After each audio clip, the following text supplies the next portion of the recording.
在過去企業進駐傳統辦公大樓，除了登記租約，也需要投入大額的裝修加設備等費用。對着成本可能的新創企業加小型團隊來講，會當運用不同階段發展的共享辦公室，隨租隨用，加上閣有會議室，有大大小小通好選擇的倉庫空間，已經成為市場趨勢。嘛，互積極投入該市場的紅耀商務，在高雄徛穩腳步以後，嘛選定台南東區的精華地段正式進駐。請剪彩，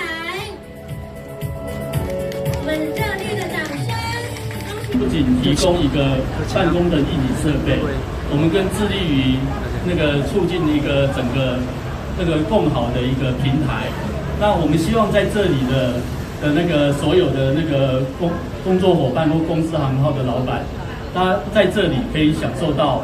一個很專業的活動服務環境、商業環境。透過簡單隆重的剪彩儀式以及各界貴賓在地企業主的參觀，其實都開幕部分空間已經出租出去，麥當看出市場的需求。也才強調，辦公空間不只是工作的場所，更是促進合作加商機連接的商務平台，要陪伴企業加台南這座城市做伙成長。台南新聞阮吉採訪報道。